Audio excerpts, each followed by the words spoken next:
Avant de commencer, n'oubliez pas de vous abonner à la chaîne et visons les 10 000 likes sur cette vidéo. Cela peut paraître difficile, mais j'espère que vous y arriverez. Commençons maintenant. L'histoire commence en 2017 avec le groupe Shaq. Lorsqu'on les voit sur scène, le public est électrisé et totalement captivé. Ils sont présentés comme le groupe le plus populaire et le plus populaire de l'époque, tellement admirés que d'autres stagiaires rêvent de leur ressembler un jour. Puis, nous rencontrons Maa, une jeune fille dont le rêve de toujours est de devenir célèbre. Elle est à la fois chanteuse et danseuse dans un groupe de formation, et elle s'en sort plutôt bien. Assis à côté d'elle se trouve leur manager, Kim, un homme modeste aux ambitions limitées. Son plus grand objectif est de lui décrocher un rôle secondaire dans un film ou de lui faire une petite apparition sur scène devant une poignée de spectateurs. Maa accepte cette réalité sans se plaindre car pour elle, le simple fait de pouvoir faire ce qu'elle aime lui suffit. En voiture, elle regarde la rivière par la fenêtre et se promet doucement qu'un jour elle se tiendra devant elle en tant que star célèbre et aimée de tous. Mais Kim interrompt sa rêverie lorsqu'il lui prend son téléphone pendant qu'elle filme la scène. Il lui dit d'arrêter de vivre dans ses rêves et de se concentrer sur la réalité, lui rappelant que le secteur est compétitif et rempli de personnes bien plus établies. Pourtant, bien qu'elle n'ait que 17 ans, Maa est déterminée et garde son objectif fermement en tête. Pendant ce temps, une autre fille nommée Yoon se tient au bord de la rivière en pleurant, souhaitant que sa vie s'améliore ou se termine tout simplement pour qu'elle puisse échapper à ses souffrances. Nous revenons à Shaq où leur leader Han se prépare avec l'équipe à monter sur scène.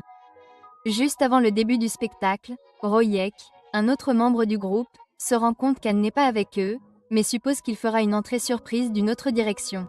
La présence de Royek est cruciale pour le groupe car bien qu'il ne soit pas le leader, les fans l'aiment profondément. Cependant, juste avant le début du spectacle, l'adjoint de Lee prend Royek à part et insiste pour qu'il commence la chanson à la place d'Han. À la surprise générale, Han a disparu sans laisser de traces. Il avait répété et était descendu sur scène avec eux. Pourtant, soudain, il a disparu. Pour sauver la situation, Roy est contraint de prendre le rôle de leader, un rôle qu'il n'a jamais voulu et qui le terrifie, mais il n'a pas le choix. On revient ensuite à une semaine plus tôt. On voit Maa pleine d'énergie, commençant sa journée par un jogging matinal avant de se précipiter à son agence pour s'entraîner.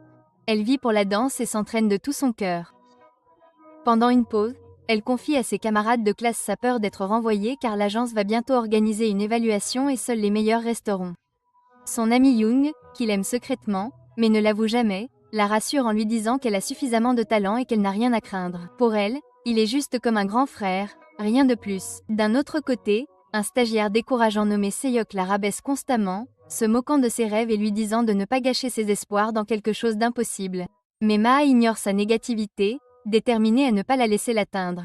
Quant à Yoon, elle s'en prend à son entraîneur pour avoir réprimandé ses coéquipiers Tang et Moro à propos de leur faible performance. Même s'ils sont tous sur le point de faire leur début en tant que groupe officiel, la pression est intense car débuter signifie rivaliser avec d'autres équipes lors de concerts et peut-être même de rôles d'acteurs. Yoon a le sentiment que son travail acharné et sa passion ne sont pas reconnus et finit par partir en trombe. Un membre du personnel la trouve plus tard en train de pleurer et la réconforte gentiment. Étrangement, peu de temps après, ce même membre du personnel l'appelle à part pour une conversation privée. Royek aperçoit plus tard Han sur le toit du bâtiment, faisant les 100 pas nerveusement avec son téléphone, essayant d'appeler quelqu'un à plusieurs reprises. Lorsque Royek le remarque, Han cache rapidement son téléphone, paniquée. De retour avec Maa, elle apprend soudainement une nouvelle choquante de la part de son manager. Elle a été transférée dans une autre agence, une agence qui lui offre une grande chance de faire ses débuts. Elle ressent néanmoins un sentiment doux amer, estimant que ses anciens entraîneurs n'ont jamais vraiment vu sa valeur. N'ayant pas d'autre choix, elle accepte. Le lendemain, Maa rejoint sa nouvelle agence où Tang et Moro sont également signés. Ils ont perdu un de leur groupe et Maa est recrutée pour la remplacer. Malgré le défi, elle se montre talentueuse et apprend vite les chorégraphies. Les deux filles l'accueillent chaleureusement et elles nouent bientôt des liens étroits.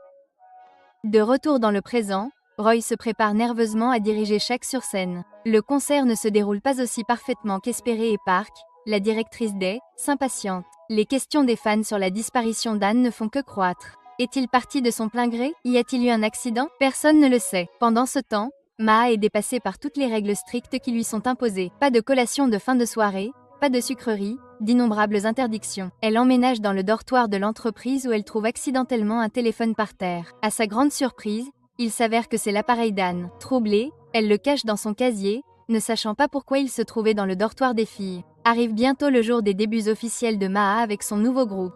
Les filles sont ravies et donnent le meilleur d'elles-mêmes sur scène, mais leurs rêves sont instantanément anéantis lorsque les débuts sont annulés au dernier moment. Il est révélé que Yoon a commis un acte terrible, ternissant la réputation du groupe. Les organisateurs traînent même les filles hors de scène comme si elles n'étaient rien de plus que des accessoires. Maa et ses coéquipières pleurant non seulement leur début manqué, mais aussi Yoon, qui a disparu de leur vie du jour au lendemain. En regardant d'autres groupes monter sur scène, Maa souhaite en silence pouvoir être à leur place.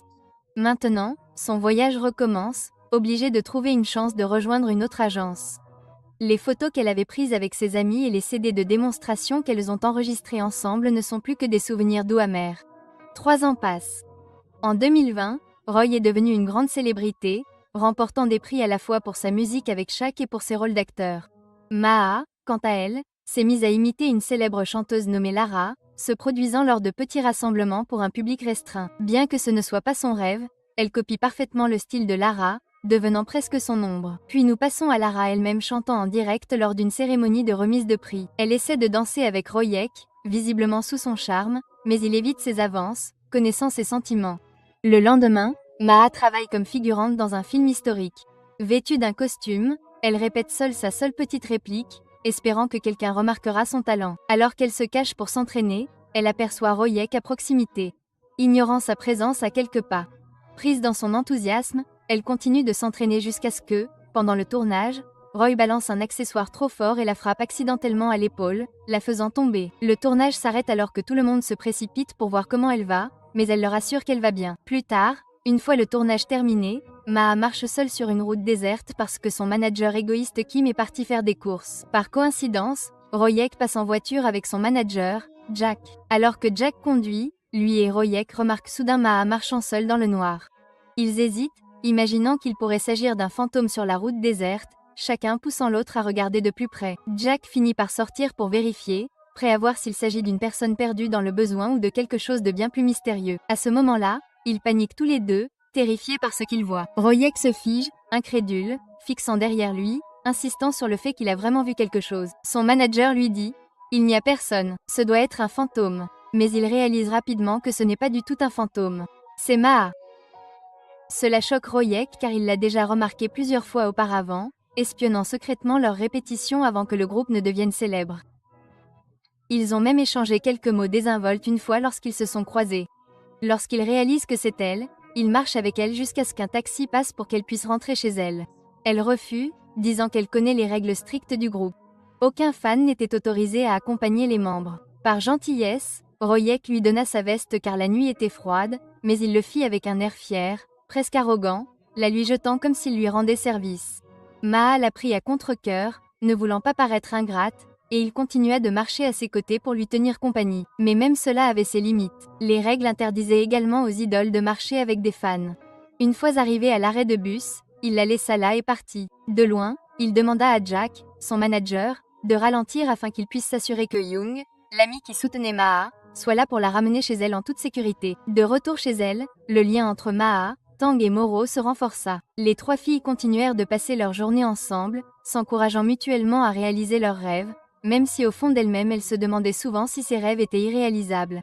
Parfois, elles se disaient qu'il valait peut-être mieux abandonner. Pendant ce temps, Shaq assistait à une conférence de presse. Tout se passa bien jusqu'à ce qu'une journaliste du nom de Maya, connue pour traquer les scandales impliquant des célébrités, pose une question provocatrice. Pourquoi n'avait-il pas essayé de rechercher leur chef sûr?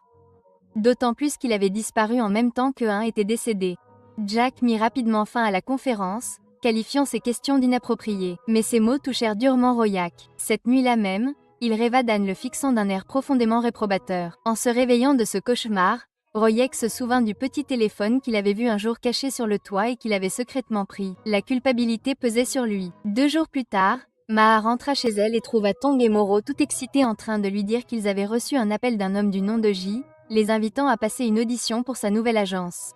Maa avait reçu le même appel. Elle lui confirma que G n'était autre que l'ancien adjoint de Park, le chef de l'agence de Shaq. G avait quitté Park et avait ouvert sa propre entreprise. Lorsqu'ils arrivèrent à l'adresse qu'il avait donnée, ils furent surpris de le trouver en train de l'attendre dans un petit café. Il les conduisit en bas, dans une salle de répétition remplie de tout ce dont ils avaient besoin pour s'entraîner. Après leur audition, il leur proposa de former un groupe avec eux 3. Le lendemain, ils se retrouvèrent pour discuter des détails. À leur grande surprise, G avait déjà préparé des contrats qui étaient totalement en leur faveur. Contrairement à d'autres agences qui exploitaient les stagiaires, les contrats de G leur promettaient des parts égales, des salaires mensuels équitables et une durée d'1 an seulement avec possibilité de renouvellement. C'était tout ce qu'ils espéraient, alors ils signèrent sans hésiter. Lorsque la secrétaire de Park apprit la nouvelle, il se moqua de G, disant qu'il échouerait sûrement, mais G s'en fichait. Maa et ses amis baptisèrent leur groupe Party, et leur premier travail fut une apparition en direct à la télévision. Les filles répondirent aux questions de l'interview avec un charme naturel, impressionnant l'animateur, qui leur dit qu'elles deviendraient bientôt très célèbres. Après l'émission, les téléphones de Tang et Moro s'illuminèrent de messages de félicitations et de nouveaux abonnés. Pour la première fois, elles se sentirent remarquées. Maa, en revanche, ne reçut pas la même attention. Ce n'est que plus tard, peu de temps après, que les messages ont commencé à affluer à son sujet, bien que beaucoup aient été critiques, l'accusant de copier la célèbre chanteuse Lara. Elle a néanmoins essayé de rester positive, se disant qu'au moins elle était vue. Malheureusement, les commentaires publics n'ont pas été tendres. Beaucoup l'ont critiquée pour avoir construit sa carrière sur l'imitation. Plus tard, Maa a été invitée à une grande émission de télévision nationale. J l'a encouragée à rester confiante et à ne rien laisser ébranler. Mais lorsque Lara et Maa se sont finalement rencontrés, Lara l'a traitée de cruelle. Elle l'a humiliée devant les autres, disant qu'elle ne comprenait pas comment quelqu'un pouvait les confondre et s'est moquée d'elle pour avoir copié. L'humiliation a continué lorsque Royek, qui passait par là, a conseillé à Maa d'arrêter de vivre d'imitation et de trouver sa propre identité. Ces mots l'ont blessée, mais elle s'est ressaisie. Pendant le spectacle, Maa a dû exécuter l'une des danses emblématiques de Lara, habillée presque de la même manière qu'elle. Nerveusement, elle a demandé à Roy de la rejoindre sur scène. Le public retint son souffle, se demandant s'il allait l'ignorer ou intervenir. À la surprise générale, il dansa avec elle, créant un duo puissant qui impressionna la foule. Lara, qui la regardait, était furieuse, d'autant plus que Roy avait refusé de danser avec elle lors d'un événement passé. À leur insu, quelqu'un dans le studio filmait en secret. Plus tard, lorsque Maa rendit la veste à Royek, la même mystérieuse fille l'enregistrait à nouveau avec 2 autres filles. Il fut révélé qu'elles faisaient partie d'un groupe formé pour protéger Royek, bien qu'en réalité, elles étaient des fans envahissantes qui dépassaient toutes les limites. Ce soir-là, Maa s'excusa auprès de Royek, lui disant qu'elle ne voulait pas qu'il ait des ennuis pour avoir dansé avec quelqu'un comme elle, quelqu'un dont le contenu n'était que imitation. Elle s'éloigna, le laissant en conflit. Plus tard, elle rencontra Young par hasard. Elle lui dit avec joie qu'elle avait dansé avec sa star préférée ce jour-là. Sans s'en rendre compte, ses paroles le bouleversèrent. Pendant ce temps, Jack grondait Royek pour avoir négligemment repris sa veste à Maa dans la rue, craignant que les paparazzi ne l'aient vue. C'était strictement contraire aux règles du groupe. Maa et ses amis ont regardé l'émission impatiemment quelques jours après sa diffusion. À leur grande horreur, toute sa performance avec Royek avait été coupée au montage. Même Roy était choqué. L'agence était en plein chaos et Jack informa Royek que les fans étaient furieux et avaient organisé des manifestations parce qu'on l'avait vu donner une veste avec le logo du groupe à une fille au hasard. Le scandale fut plus important que prévu. Maa, submergée par la culpabilité, s'en voulut. Elle n'avait pas voulu lui causer d'ennui et son téléphone était désormais inondé de commentaires haineux. Ses amis la réconfortèrent en lui disant que cela passerait, que les gens passeraient bientôt au prochain scandale à la mode. Royek présenta des excuses publiques à ses fans, qualifiant Maa de personne insignifiante qui ne méritait pas d'attention et expliqua qu'il ne lui avait donné sa veste que parce qu'elle grelottait de froid. Les autres membres de Shaq s'excusèrent également. Les fans finirent par leur pardonner et Park, leur patron, félicita le groupe pour avoir géré la crise avec sagesse. Pendant ce temps, G a demandé à Maa et à son groupe de préparer une chanson originale pour leur début. Après de longues discussions, ils ont décidé de réarranger une vieille chanson de leur ancienne agence. Maa a contacté le producteur Freezy pour lui demander la permission et il a accepté. Ils l'ont enregistrée immédiatement. Moro a chanté avec assurance tandis que Maa, nerveuse, a dû s'excuser pour aller aux toilettes avant de retourner se débattre dans ses parties. Royek, qui se trouvait au studio, l'a entendu chanter. Il l'a délibérément provoquée, lui disant qu'elle devait développer son propre style et arrêter de se cacher derrière l'imitation.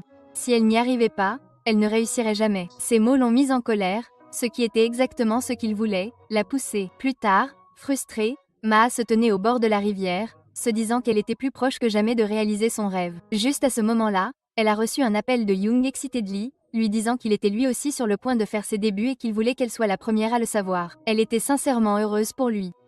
Enfin, le jour de la première représentation est arrivé. Maa et ses amis arrivèrent sur les lieux, ravis de voir une foule nombreuse, mais leur enthousiasme s'est vite estompé lorsqu'elles réalisèrent que le public n'était pas là pour elles.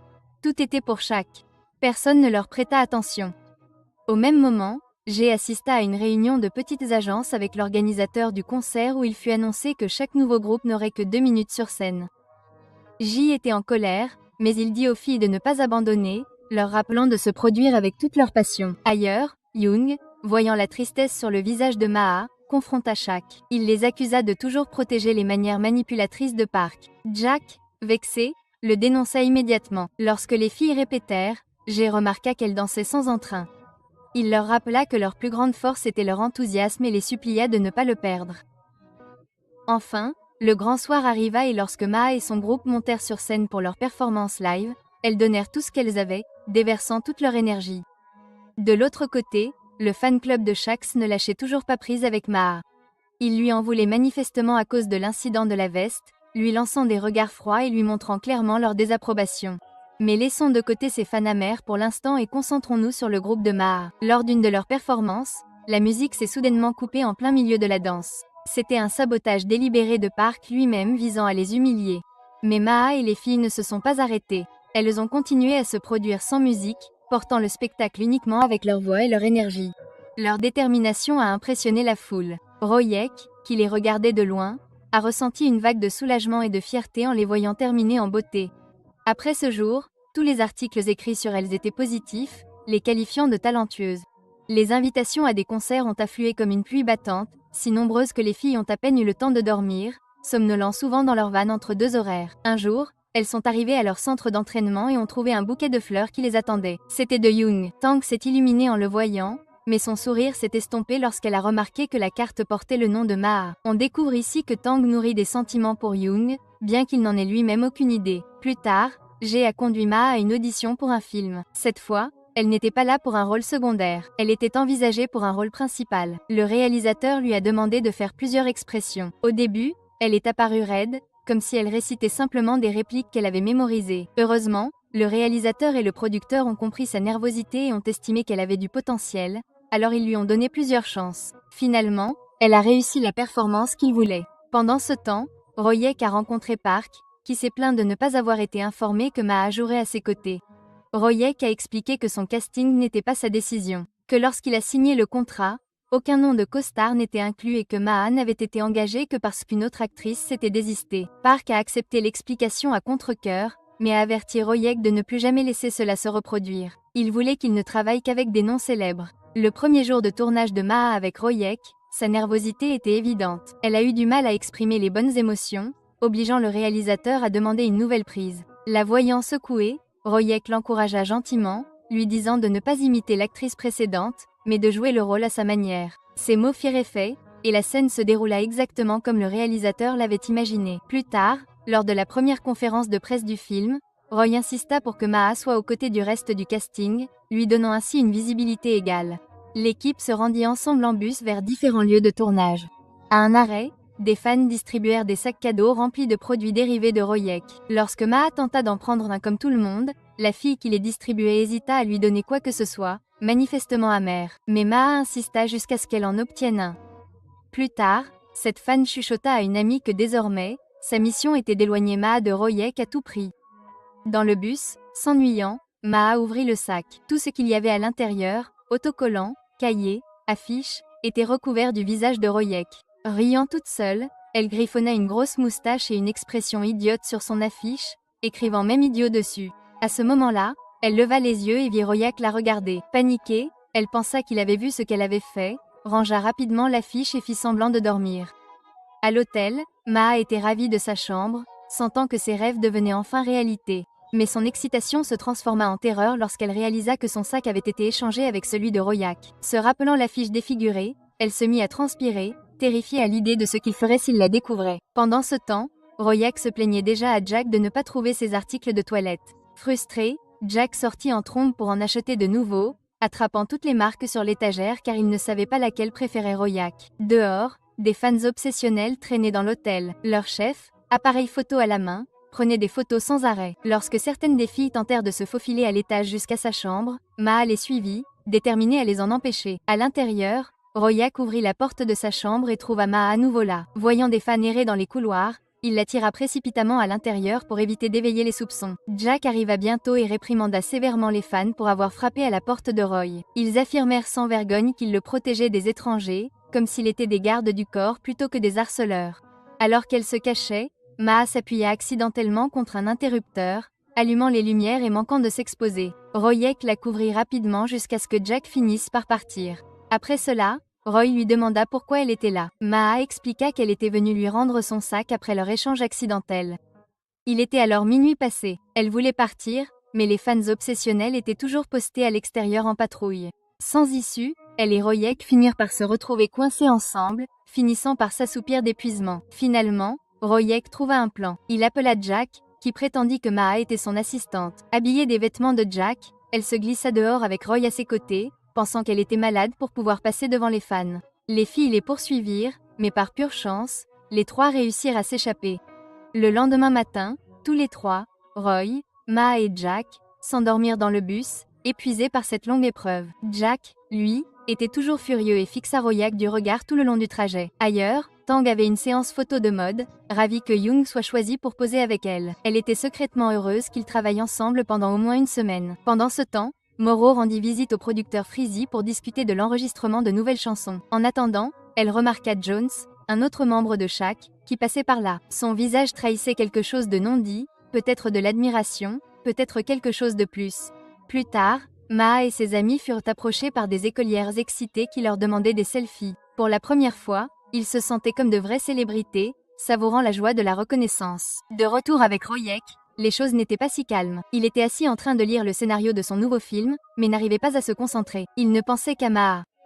Irrité contre lui-même, il se frappa même la joue pour se ressaisir.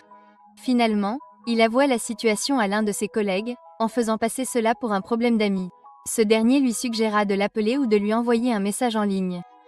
N'ayant pas son numéro, Roy la chercha sur les réseaux sociaux, mais sans succès. Puis il se souvint que son numéro était enregistré sur son ancien téléphone. Le ressortant, il lui envoyait un message pour confirmer qu'il s'agissait bien d'elle. Mais Maa, voyant un numéro étrange apparaître, pensa qu'il s'agissait d'une farce et l'ignora. Frustré, il essaya encore et encore jusqu'à ce qu'elle réponde enfin, bien que prudemment.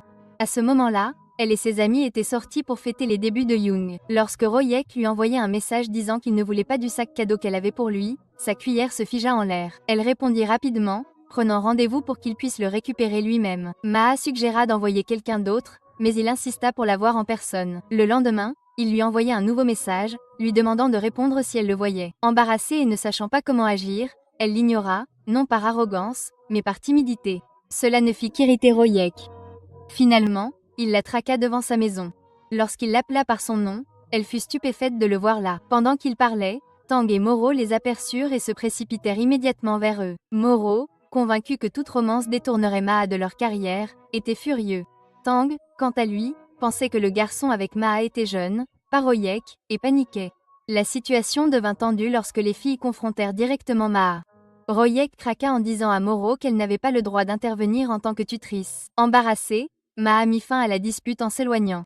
Ce n'était pas du tout le jour de Roy. De retour à sa voiture, il découvrit qu'elle avait été remorquée. Heureusement, Jack la récupéra plus tard, mais non sans le gronder sans cesse pour tous les problèmes qu'il avait causés. Pour être honnête, Roy atteignit un point de rupture. Il se rendit à la salle de boxe, enfila des gants et supplia son partenaire d'entraînement de le frapper au visage. Il ne pouvait s'empêcher de penser à Maa, et la frustration le consumait. Il continuait de faire pression sur l'autre gars pour qu'il frappe plus fort. Mais Roy refusait lui-même de riposter. Il accordait toujours de l'importance aux liens qui les unissaient. Pendant ce temps, Tang pensait que c'était bien si Maa voulait rencontrer quelqu'un, tomber amoureuse ou être aimée. Elle était sûre que cela n'affecterait pas leur travail. Mais Moro lui rappela la règle stricte.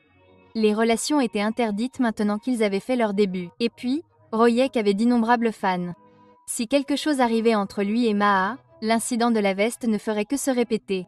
Le lendemain, les trois filles s'assirent avec G pour discuter du travail. Avant de commencer, il leur rappela qu'elles étaient comme des sœurs et que rien ne devait s'interposer entre elles. Il n'aimait pas leur mettre la pression, mais il voulait qu'elles partagent s'il y avait des problèmes. Quant à Royek, il était assis dans sa voiture à faire défiler son téléphone, relisant l'ancien message de Maa, celui qu'elle avait envoyé, mais auquel elle n'avait jamais donné suite. Il ne savait pas qu'elle avait en fait supprimé son numéro, pensant que c'était mieux ainsi. Jack le remarqua en train de fixer l'écran d'un air absent et décida de l'éloigner sous prétexte de tourner à la campagne. En réalité, il l'envoya dans un camp de scouts où les téléphones étaient interdits, espérant qu'il se viderait l'esprit. Pendant ce temps, Maha tenta d'effacer complètement Royek de sa vie. Elle changea de numéro et de carte SIM pour qu'il ne puisse plus jamais la joindre. Mais la nuit, la solitude l'emporta. Elle alluma son ancien téléphone, s'attendant à trouver des messages non lus de sa part, mais n'en vit aucun. L'isolement disciplinaire de Royek prit fin non pas par pitié de Jack, mais parce que le tournage devait reprendre. Au même moment, Maha fut choisie pour jouer dans une comédie dramatique. Sur le plateau, elle croisa Lara. Nerveusement, Maha la salua avec admiration, lui disant qu'elle était l'une de ses plus grandes fans. Mais Lara s'en fichait. Elle avertit Maha de ne pas s'approcher de Royek, lui avouant sans détour qu'elle l'aimait elle-même avant de partir froidement. Ailleurs, Anne réapparut enfin. Il était vivant, vivait tranquillement, passait ses matinées à filmer la nature. On apprit que lui et Anne avaient été en couple. Il se rendit aux endroits où ils avaient l'habitude de s'asseoir ensemble, perdu dans ses souvenirs. De retour à Roy, son attachement à Maha ne fit qu'empirer. Un jour, lorsqu'il la vit debout avec Young, la jalousie prit le dessus. Il se précipita vers elle, la tira à part dans sa voiture et lui dit directement, douloureusement, qu'elle lui manquait. Ces mots laissèrent Maha secouée. Elle pouvait à peine formuler une réponse, lui rappelant qu'en tant qu'idole, les relations étaient interdites. Elle pouvait facilement être expulsée. Pour se distraire, Royek s'enfonça dans un entraînement intensif pour son nouveau film dans lequel lui et Young étaient tous deux casés. Pendant une scène d'action, Royek était dans une voiture, les yeux rivés sur Maha, qui regardait à proximité. Soudain, la voiture se retourna. Tout le monde paniquait, l'équipe, les acteurs et même les jeunes, malgré la tension entre eux. À l'hôpital, Park faisait les 100 pas nerveusement, non par gentillesse, mais par peur pour sa poule aux œufs d'or. Jack pleura à la surprise générale et se reprocha l'épuisement de Royek. Park explosa contre lui, furieux qu'il ait laissé Royek faire des cascades dangereuses. S'il ne serait-ce qu'une cicatrice, comment pourra-t-il remonter sur scène? Cria-t-il, révélant ainsi son égoïsme. Lara vint également lui rendre visite, réprimandant Jack de ne jamais laisser Royek se reposer, l'accusant de ne se soucier que de l'argent pour l'agence. Pendant ce temps, Seok, l'ancien camarade de classe de Maha lorsqu'elle était stagiaire, lut la nouvelle de l'accident et rit, jaloux de la célébrité de Royek. Young le surprit en train de se moquer et lui rappela que l'humanité la plus élémentaire devait passer avant l'envie. De retour dans sa chambre d'hôpital, Royek gisait inconscient. Jack était assis à côté de lui en pleurant, lui tenant la main, le suppliant de se réveiller. Soudain, Roy lui serra la main et murmura les mots mêmes que Jack venait de dire. Jack se figea, abasourdi, tandis que Roy se redressait lentement comme si de rien n'était. Il avait l'air en parfaite santé, comme s'il n'avait jamais eu d'accident. Plus tard, Jack supplia le réalisateur de retarder le tournage d'1 heure seulement pour que Royek puisse voir quelqu'un. Maha accepta à contre-cœur. Lorsque Maha entra dans la chambre d'hôpital, Roy fit semblant d'être encore inconscient. Mais lorsqu'il l'entendit pleurer, lui avouant ses sentiments, il ouvrit les yeux. « C'était donc tout ce dont j'avais besoin pour t'entendre l'admettre, » dit-il doucement. Maha en larmes lui avoua qu'elle l'aimait depuis le tout premier jour où elle l'avait vu. Royek sourit, la serra contre lui et lui couvrit les oreilles d'un air espiègle pour qu'elle n'entende pas ses mots taquins, puis lui chuchota sa propre déclaration d'amour. À partir de ce moment-là, ils restèrent en contact en secret par message. Jay remarqua que Maha souriait souvent à son téléphone et l'avertit que s'il y avait une relation, elle devait rester cachée. Pour la première fois, Jack soutint pleinement Royek, voulant même envoyer un autocollant à Maha. Royek était ravi de quitter l'hôpital, s'attendant à un accueil chaleureux de la part de ses camarades de groupe. Au lieu de cela, ils le traitèrent comme si de rien n'était. Seule une immense banderole signée par des fans lui souhaitant bonne chance lui rappela à quel point il avait frôlé la catastrophe. Peu de temps après, il rencontra Young. Roy lui souhaita sincèrement bonne chance, bien qu'il s'exprimât en serrant les dents. Avant de partir, il se retourna et lui demanda directement des nouvelles de Maha. Young admit qu'elle n'était qu'une amie, bien qu'il l'ait appréciée autrefois. Sa proximité avec Maha lui fit comprendre qu'il était en couple. Royek avait des sentiments, il s'est retiré. Quelques jours plus tard, Maha reçut un appel de Royek tard dans la nuit. Il a demandé à la voir immédiatement, incapable d'attendre. Bien que nerveuse, elle s'est faufilée pour que Moro ne la surprenne pas. Ils se sont rencontrés, et bien qu'il ait eu une séance photo à l'aube, il s'en fichait. Il voulait juste la voir. Pendant les préparatifs, Lara a remarqué Royek souriant devant son téléphone. Au sourire sur son visage, elle a immédiatement su qu'il était amoureux. Un soir, Roy a surpris Maha en la suivant chez elle. Ils marchaient ensemble déguisés, casquettes, masques, vestes, gardant leur distance avec les autres. Pour Maha, c'était magique, juste tous les deux se promenant librement. Mais même là, elle a accidentellement parlé trop fort en apercevant 2 autres célébrités cachées à proximité, ce qui les a embarrassés. Elle et Royek ont ri, profitant du moment. Mais leur joie n'a pas duré. Un paparazzi curieux a pris des photos d'eux dans la voiture ensemble, a zoomé et a amélioré pour plus de clarté. Ce n'était autre que le collègue de Maya, le photographe. Le même journaliste arrogant. Il sourit en regardant les photos, préparant déjà son prochain scoop. Il ne les avait pas seulement ciblées, mais il avait également dévoilé les 2 autres stars qu'il avait repérées plus tôt. Lorsque Mia arriva à son bureau, il minimisa rapidement l'écran. 2 collègues tentèrent de lui cacher quelque chose. Il s'avéra qu'il s'agissait du scénario du nouveau film de Maa. À l'intérieur, il y avait plusieurs scènes de flirt romantique entre elle et le personnage principal. Il s'avéra que les membres du groupe de Royak étaient déjà au courant de sa relation avec Maa, car il leur avait un jour demandé leur avis, prétendant qu'il s'agissait d'un ami. Ils avaient joué le jeu, le soutenant en tant que coéquipier, mais en réalité, cela exposait trop clairement sa jalousie. Pendant ce temps, Park était occupé à attiser les scandales. Il montra les photos de Royek et Maa qui avaient été prises, demandant avec suffisance l'avis de Royek. Puis, avec une arrogance sournoise, il laissa entendre qu'à moins d'être convaincu par un peu d'argent, il publierait les photos et gâcherait tout. Le sourire narquois de Park en disait long. Il savait exactement à quel point il avait du pouvoir. Tenu. Au même moment, Moro montra à Maa les photos de paparazzi de 2 autres célébrités prises secrètement ensemble. Le visage de Maa pâlit. Elle était sûre que le photographe avait dû les prendre en photo, elle et Roy. Peu de temps après, J reçut une plainte officielle contre son groupe. Leur ancienne agence affirmait que les filles avaient rompu leur précédent contrat en signant avec G. La même agence les avait abandonnées lorsque des problèmes avaient surgi, mais voulait désormais les punir. J, cependant, rassura calmement les filles en leur disant qu'il s'en occuperait. Maa était toujours secouée jusqu'à ce que Young appelle, montrant une réelle inquiétude. Elle était heureuse au début, expliquant tout, mais sa joie s'est estompée lorsque Young n'a cessé de poser des questions que sur Maa et a ignoré ses amis. En colère, elle a mis fin à l'appel, l'accusant de ne se soucier que d'une seule personne. Pendant ce temps, Moro était poursuivi par John, qu'il aimait bien, mais elle le balayait comme s'il n'existait pas. Chaque fois qu'il essayait de parler, elle le laissait là. Ailleurs, G a fait irruption dans le bureau de Park, furieux. Il l'a accusé d'être derrière les campagnes de diffamation et les propos négatifs. Presse. Il prévint Park que quoi qu'il fasse, il ne pourrait plus les faire tomber. Mais Park, plus effronté que jamais, sourit et dévoila d'autres photos de Maa, menaçant de détruire tout ce qu'elle avait construit. Par la suite, G rencontra Maa et lui rappela que contrairement aux autres agences, il ne s'immisçait pas dans sa vie personnelle.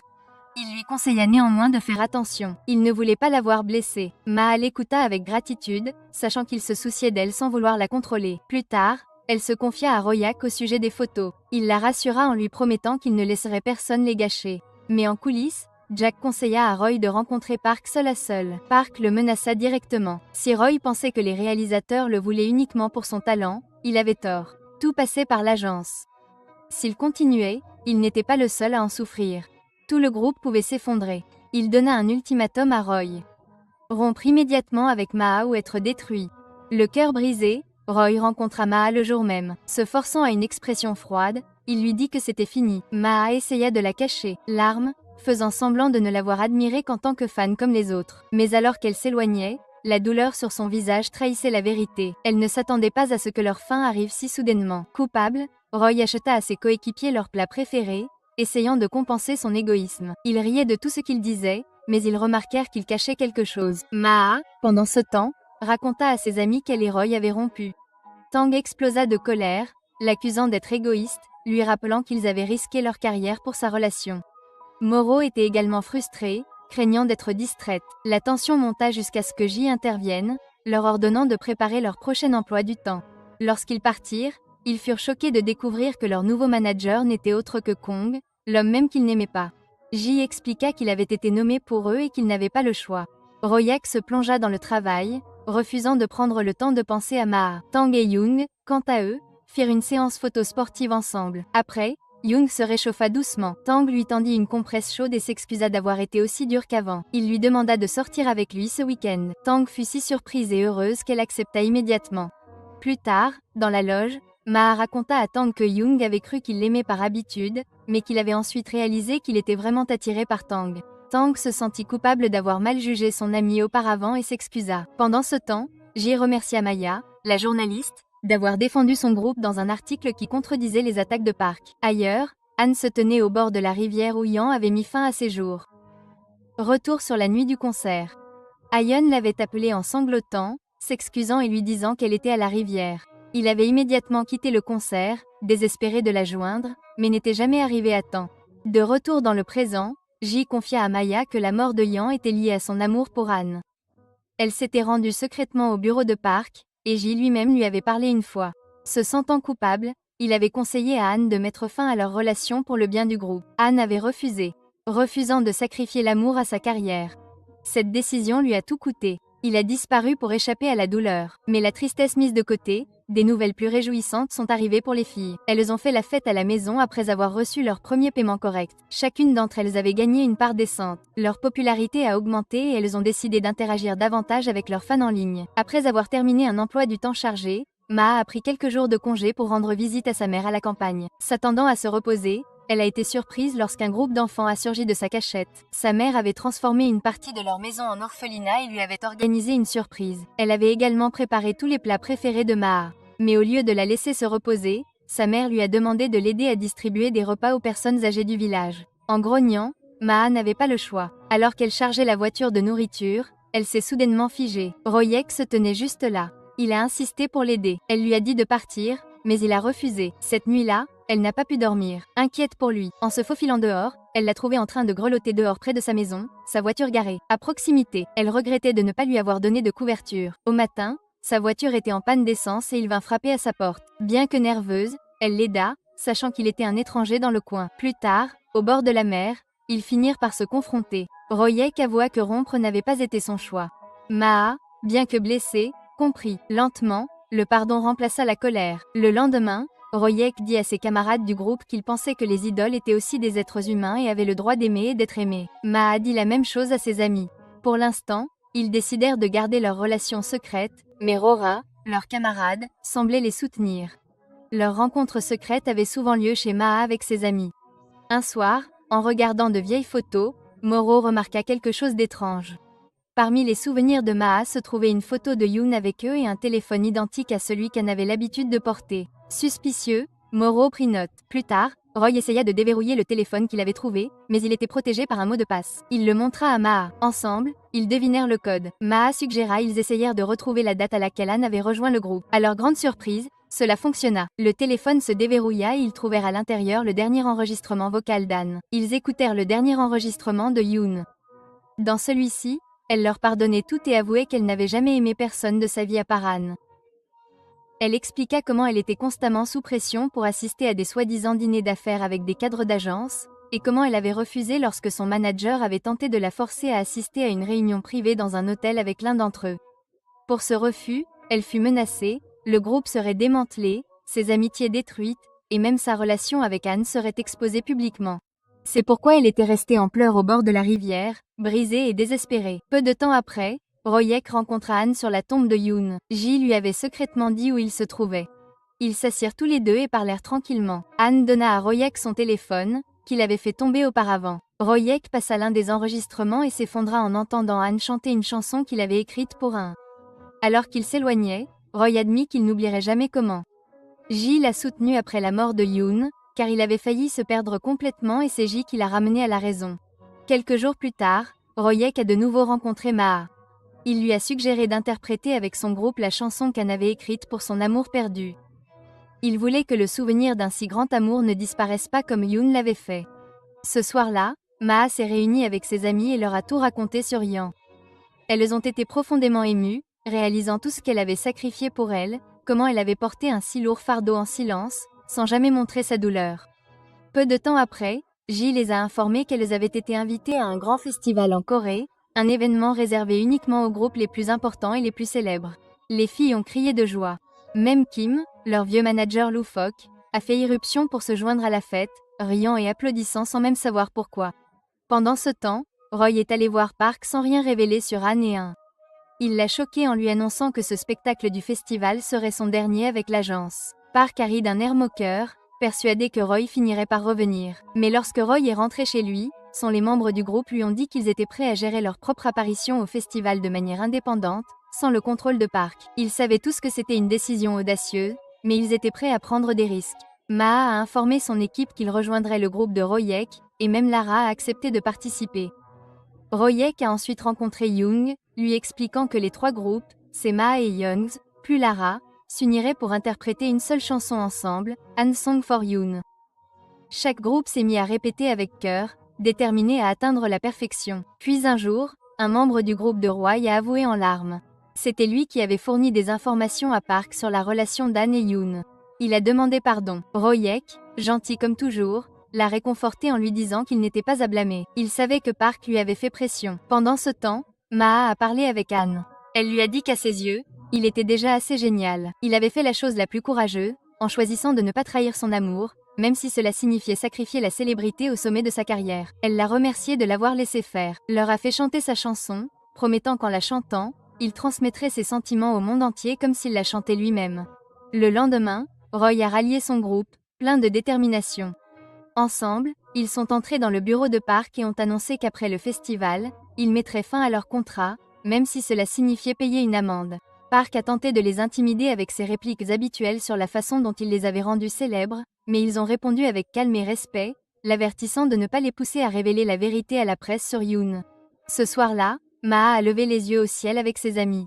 Elle leur a raconté comment elle avait un jour décrit son rêve comme une étoile lointaine, impossible à atteindre. Pourtant, aussi incroyable que cela puisse paraître, tout ce qu'elle souhaitait s'était réalisé si rapidement. Le jour du festival est arrivé, chaque groupe est monté sur scène un par un, interprétant sa chanson.